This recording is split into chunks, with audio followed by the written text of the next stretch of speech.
suis immigrant d'origine malienne. Je suis en France depuis 23 ans, mais je suis resté 13 ans et demi sans papier. Alors, nous, une fois arrivés en France, la première des choses qu'on fait, c'est de voir comment nos aînés ont fait pour s'intégrer à la société française. Et quand je suis arrivé en 93, mon cousin qui est arrivé avant moi, il m'a dit, Sissoko, il faut faire une demande d'asile. Même si le pays n'est pas en guerre, même s'il n'y a pas de problème de racisme particulier au Mali, en Mauritanie, qu'on le voit, et il faut faire l'asile. L'asile, ça te permet au moins d'être en situation régulière pendant 6 mois. Et 6 mois à Paris, ça me permet de connaître la ville, tisser des relations, parce qu'on connaît la langue. Voilà, donc c'est comme ça que tous les subsahariens, et même les maghrébins, font quand ils arrivent en France. Alors, l'asile n'a pas marché, j'ai continué à rester en situation irrégulière, ça c'était en 93. En 93, comme vous le savez, il n'y a pas de critères de régularisation, à part la régularisation que Mitterrand a fait dans les années 80. Et en 93, à part l'asile, il n'y a pas de critères de régularisation proprement dit. Donc les associations, les syndicats ou certains partis politiques. Ils ont changé le mic. Il y a un problème de micro. Yes. Je vous change.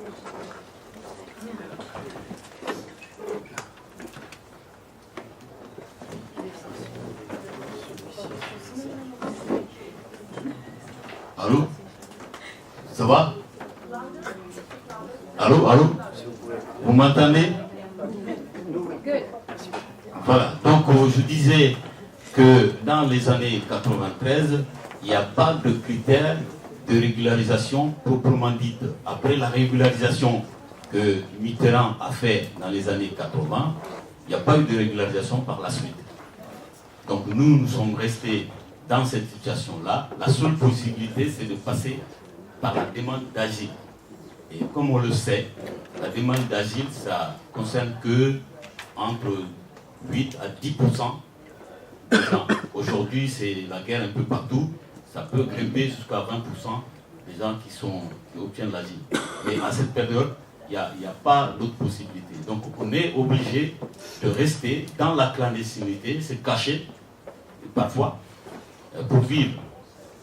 Mais nous n'avons pas baissé les bras, nous avons continué à travailler ensemble dans la lutte. Et 3 ans après, en 96, les associations, les collectifs des sans-papiers, les migrants se sont révoltés et ils ont occupé l'église Saint-Bernard.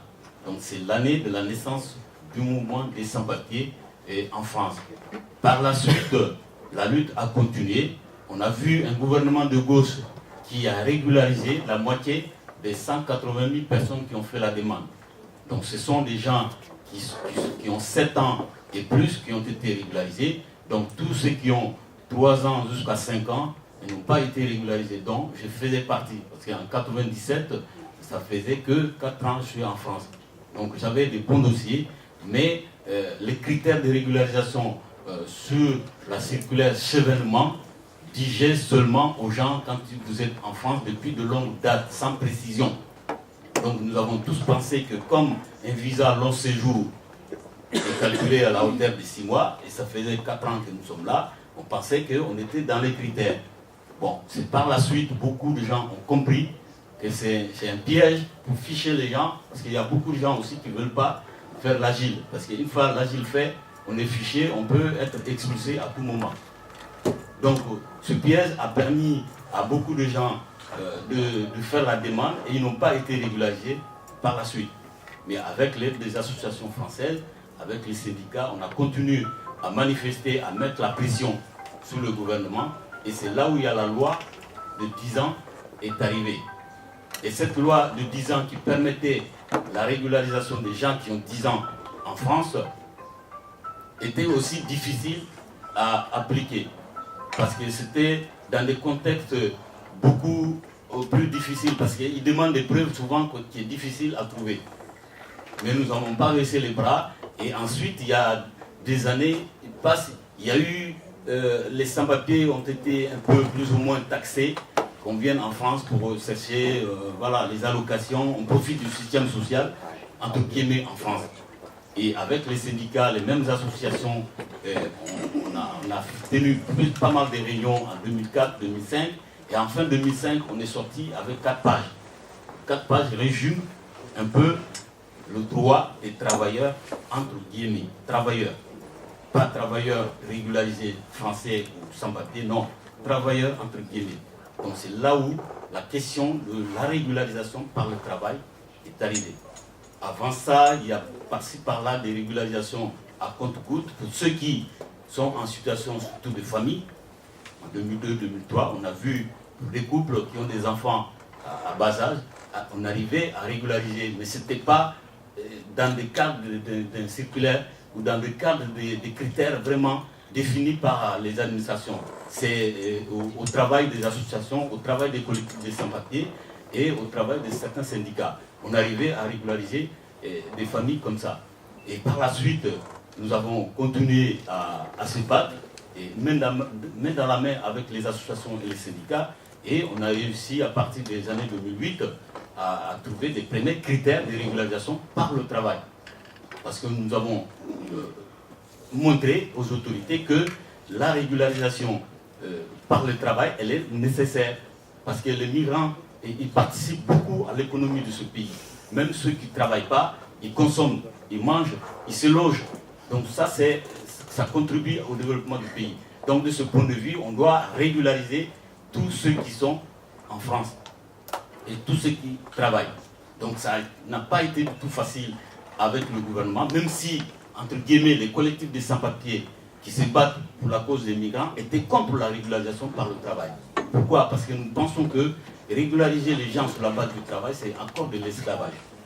Nous avons pensé que même si les régularisations que nous avons vues passer en 80 et 97 sous la gauche avec Séménement et Mitterrand en 80 étaient un peu arbitraires, mais aujourd'hui c'est beaucoup plus arbitraire encore. Parce que ça donne la chance à quelqu'un qui est là depuis 3 ans, mais qui a son frère qui est embauché à Peugeot par exemple, ou à Bouygues ou Veolia, et qui peut, à travers ce billet, obtenir facilement du travail. Mais par contre, il y a d'autres qui sont là depuis plusieurs années, voire plus de 10 ans, qui ont des preuves, mais qui ne peuvent pas être régularisés. Parce que maintenant, la régularisation a été fixée par l'État à l'obtention du travail. Donc si on travaille, si on fournit des fiches de paie, on peut obtenir la régularisation. Et ce qui est paradoxal dans tout ça, c'est qu'il y a une loi, la loi Pasqua en 93, interdit à tout migrant en France en situation irrégulière de travailler. Mais la circulaire de 2012 demande aux gens de fournir des contrats de travail, de fournir des fiches de paie, de fournir des preuves de travail pour être régularisés. Donc on est dans un déni total. On ne comprend plus où on est. On donne l'impression à nos enfants que quand on est au pouvoir, ça veut dire qu'on est maître, on peut faire tout ce qu'on veut, même ne pas respecter la loi. En tout cas, c'est l'impression que les sans-papiers voient à travers la régularisation par le travail, où on demande à quelqu'un de fournir des choses qu'on est juridiquement interdit de les avoir. Donc, mais malgré ça, on a continué à se battre à côté des associations, et on a aussi monté des mouvements un peu partout en Europe à partir des années 2012. Parce qu'on voit que la directive européenne fixe l'entrée et le séjour un peu partout en Europe, même si les États l'appliquent à leur manière. Donc nous aussi, il faut qu'on se conforme un peu à cette situation. Nous avons créé une coalition internationale des sans-papiers immigrants qui est aujourd'hui dans plus de 10 pays en Europe, je ne peux pas tous les citer, et aussi quelques pays en Afrique. Il y a 4 ou 5 pays en Afrique qui commencent à travailler avec nous sur ces volets-là. Parce qu'il y a le volet régularisation, mais il y a aussi les volets expulsion et refus de séjour. Et le nombre de quotas de régularisation est souvent 10 ou 20 fois plus petit que ceux qui sont déboutés du droit d'asile, ceux qui sont déboutés, refusés de séjour et qui sont toujours menacés d'expulsion à tout moment. Donc de ce point de vue, nous, on a jugé que c'est nécessaire de se donner la main, de faire un pont au niveau européen pour empêcher les expulsions. Donc, on n'arrive pas toujours à empêcher les expulsions, mais avec le soutien de beaucoup de syndicats actuellement qui sont présents dans les aéroports, on arrive à limiter en tout cas les expulsions. Et les camarades qui sont au Mali et dans d'autres pays en Afrique prennent le relais. Une fois que les personnes sont expulsées et que nous, on n'a plus le soutien qu'on peut apporter à ces personnes-là, donc c'est ces collectifs-là qui ils sont là pour les aider à s'intégrer, notamment dans leur pays d'origine, mais aussi à faire face à leurs droits qui sont restés dans le pays qui les ont expulsés. Donc voilà un peu la situation en France. Nous, en tout cas, on continue à se battre. Les critères de régularisation, je vous le disais tout à l'heure, en France, si vous voulez être régularisé, c'est 3 années de présence en France, ça suffit. Mais il faut 24 fiches de paye accompagnées de ces 3 années de présence et un CFA rempli par le patron et accompagné de tous les documents de l'entreprise, cabis, liste de personnel, ainsi de suite. Donc, ceux qui ont 5 années de présence, c'est la même règle, seulement au lieu de 24 fiches de paye, ça diminue à 12 fiches de paye dans les 3 dernières années. Et ensuite, c'est le même CFA complet qu'il faut fournir pour obtenir la régularisation. Pour ceux qui sont en France depuis 7 ans et plus, alors ce que la préfecture demande, c'est que les 3 dernières années, il faut que la personne présente 12 fiches de paye. Les 3 dernières années, et ensuite la préfecture délivre un récépissé qui autorise la personne à travailler de 4 mois, renouvelable de 3 mois une fois, donc ça, grosso modo 7 mois de récépissé, mais il demande à la personne de chercher du travail et de ramener le CFA rempli par le patron. Donc ce qui fait que tous ceux qui ont eu des récépissés dans ce cadre-là, au bout de 7 mois, s'ils n'ont pas de travail, ils redeviennent sans papier encore. Donc voilà un peu le contexte dont nous vivons. Les actions que nous avons menées en Europe aujourd'hui à porter des fruits en Italie, parce que ça a permis à l'Italie de quitter sur la carte de 1 an et de passer à plusieurs années, 2 ans, voire 5 ans. Et aussi, ça a donné beaucoup d'impulsion au mouvement des sans-papiers présents. En Suisse, nos actions ont permis aux sans-papiers de ne pas être cantonnés dans leur département seulement. Parce qu'en Suisse, avant, les sans-papiers d'un département n'ont pas le droit d'aller dans un autre département. C'est la marche européenne de 2012 qui a permis de casser ce système-là. Donc en Allemagne aussi, c'est pareil. En Belgique, les camarades sont en train de s'organiser. Donc c'est un petit peu partout. Mais le contexte actuel de montée du populisme en Europe n'arrange pas en tout cas la lutte des sans-papiers. Et sur ce point-là, on fait un appel au peuple de gauche, de se lever.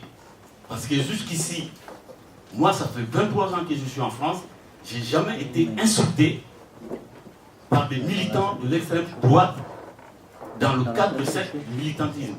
Mais depuis la manifestation avortée de Calais, du 1er octobre, le 14 octobre, j'ai reçu plus de 20 messages par semaine d'insultes racistes. Et ça, j'ai jamais vu. Donc si on ne se laisse pas, si on ne s'organise pas pour répondre à ces gens-là, donc c'est le pire qui nous attendra dans les semaines, dans les mois à venir et dans les années à venir. Et moi je suis sûr que le peuple de gauche saura le bon moment de réagir pour faire face à cette situation. Alors, il y a toutes les âges, hein. J'ai discuté avec un Calaisien qui m'a envoyé un message en me disant « rentrez chez vous, salle noire, vous n'avez pas votre place en France. » Il dit à la fin que lui, son père est né, son père est décédé en 1945 quand il était bébé. Donc ça veut dire qu'il a au moins 71 ans. Et en même temps, il me lance ces phrases-là. Je lui ai répondu dans le message d'après que si votre père est mort en 1945 pendant la Deuxième Guerre mondiale, parce qu'il y a mon grand-père qui a été engagé à l'armée française en 1916, qui a permis à la France de gagner en 1918 d'abord, et avant de faire la guerre 39-45. Et je lui ai répondu en même temps. Je lui ai répondu En même temps que j'ai beaucoup d'oncles qui ont perdu la vie en 39-45. Et j'ai même un frère cousin qui a fait la guerre d'Indochine en 53 aux côtés de l'armée française. Donc on est dans une situation où les gens ils pensent que quand ils sont blancs, ils sont plus français que nous. Donc ça c'est très important parce que j'ai discuté avec un, il me disait qu'il est arabe. Et dans l'histoire de la France, nous on a été, l'Afrique subsaharienne a été français avant la région de Nice, avant la ville de Nice. Donc c'est pour vous dire que même si on est noir, même si on est maghrébin, on est beaucoup plus français que certains qui le disent aujourd'hui, qui militent aujourd'hui au niveau du Front National. Donc je conclue en disant que la régularisation pour les sans-papiers, c'est devenu quelque chose, en tout cas, de mythique. Apparemment, il n'y a pas de papier qui tombe. Les gens, ils sortent, ils manifestent tous les jours. Aujourd'hui, les camarades sont à plaisir pour la fermeture des centres de rétention. Ils vont manifester là-bas. Mais à chaque mois, quand on est reçu à la préfecture, c'est 8, 5, 10 convocations. Et au bout, il y a la moitié qui est régularisée, l'autre moitié n'est pas régularisée. En tout cas, ça c'est sous un gouvernement de gauche. Donc on a des questions à se poser, vraiment, sur ceux qui lient historiquement la France du Maghreb et la France de l'Afrique subsaharienne. Parce qu'on a une histoire en commun. Il ne faut pas que la situation actuelle fait oublier la France à ce lien, à cette amitié qui existe entre nous depuis plusieurs siècles. Donc je terminerai pour dire que la France doit aussi comprendre que l'accueil de migrants il y a 30 ans ne doit pas se faire de la même manière qu'aujourd'hui. Il y a 400 000 sans-papiers en France, ils viennent du Maghreb, ils viennent de l'Afrique subsaharienne, il n'y a pas de problème. Il n'y a pas de visibilité parce qu'on a des liens historiques, on a de la famille ici, on a des foyers, on peut s'intégrer, on peut être dissous, se dissoudre, de se fondre dans la population. Mais ceux qui viennent aujourd'hui, ils viennent des pays qui n'ont pas de lien avec la France, donc il faut des centres d'accueil permanents. Si on ne veut pas des bidonvilles dans les villes, si on ne veut pas des campements en plein cœur des villes, c'est ça qu'il faut. Moi j'étais en Suisse le mois dernier. J'ai visité un centre où il y a des migrants qui sont déboutés depuis 2 ans. Ils sont dans le centre, ils reçoivent 10 € par jour. Donc si la France n'a pas les moyens de donner 10 € par jour aux migrants, ils peuvent quand même leur donner un toit pour qu'ils se démettent à se nourrir eux-mêmes. Donc c'est cette demande-là qu'il faut que les associations le font auprès des autorités et à la ville de Paris et à toutes les grandes villes de la région de France. Merci.